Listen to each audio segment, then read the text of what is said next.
সাম্প্রতিক সময়ের আলোচিত সংবাদ লালমনিরহাট বিমান ঘাঁটি।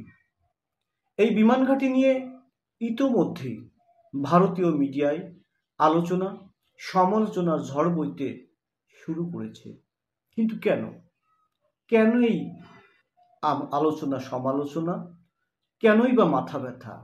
আসুন মাথা ব্যথার কারণ সম্পর্কে খানিকটা সম্মুখ হই। ভারতের সীমান্তবর্তী উত্তরাঞ্চলের জেলা লালমনিরহাটে এই বিশেষ বিমান ঘাঁটি অবস্থিত। 1931 সালে ব্রিটিশ সরকার এই বিশেষ বিমান ঘাঁটি স্থাপন করেন। 1166 একর জমির উপর প্রতিষ্ঠিত এই বিমান ঘাঁটির রানওয়ে প্রায় 4 কিলোমিটার দীর্ঘ। তৎকালীন সময়ে এটি ছিল এশিয়া মহাদেশের দ্বিতীয় বৃহত্তম বিমান ঘাঁটি। বাংলাদেশে অবস্থিত 9টি বিমান ঘাঁটির মধ্যে কৌশলগত অবস্থানের কারণে লালমনিরহাট বিমান ঘাঁটি অতি গুরুত্বপূর্ণ। গুরুত্ব বিবেচনায় ব্রিটিশ সরকার এটিকে সামরিক ঘাঁটি হিসেবে ব্যবহার করে। দ্বিতীয় বিশ্বযুদ্ধ চলাকালীন সময়ে মিত্রবাহিনী এই ঘাঁটি ব্যবহার করে বার্মা এবং দক্ষিণ পূর্ব এশিয়ার অন্যান্য দেশে সামরিক অভিযান পরিচালনা করে। কিন্তু দ্বিতীয় বিশ্বযুদ্ধের সমাপ্তি এবং 47-এর ভারত ভাগের পর এই বিমান ঘাঁটি পরিত্যক্ত ঘোষণা করা হয়। কিন্তু সাম্প্রতিক চিত্র ভিন্ন। সাম্প্রতিক সময়ে বাংলাদেশের অন্তর্বর্তী সরকার এই বিমান ঘাঁটি পুনরায় চালুর উদ্যোগ গ্রহণ করেছে।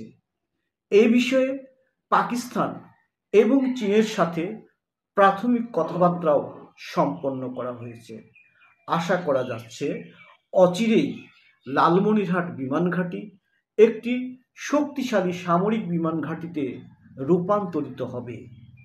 আর রূপান্তর প্রক্রিয়া সম্পন্ন হলে সমর শক্তিতে নিশ্চয় বাংলাদেশ যোজন যোজন দূর এগিয়ে যাবে এবং আমাদের প্রতিরক্ষা ব্যবস্থায় সাধিত হবে আমূল সংস্কার। ভারতের মাথা ব্যথার কারণ এই সংস্কার। কারণ ভারত চায় না তার কোনো প্রতিবেশী সমর শক্তিতে শক্তিশালী হোক। তাছাড়া লালমনিরহাটের বিমান ঘাঁটি থেকে ভারতের চিকেন নেকের দূরত্ব খুব বেশি নয়।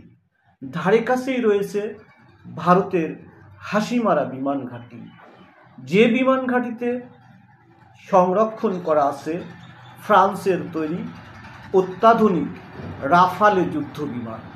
এমন স্পর্শকাতর জায়গায় বিমান ঘাঁটি থাকা ভারতের জন্য মোটেই স্বস্তিদায়ক নয়। উপরন্তু চীন এবং পাকিস্তানের উপস্থিতি ভারতের চিন্তাকে আরও বহুগুণে বৃদ্ধি করে দিয়েছে। কিন্তু একজন ব্যক্তি হিসেবে আমার অভিমত, আমরা সব প্রতিকূলতাকে পাশ কাটিয়ে অবশ্যই লালমনিরহাট বিমান ঘাঁটিকে পুনরায় চালু করব।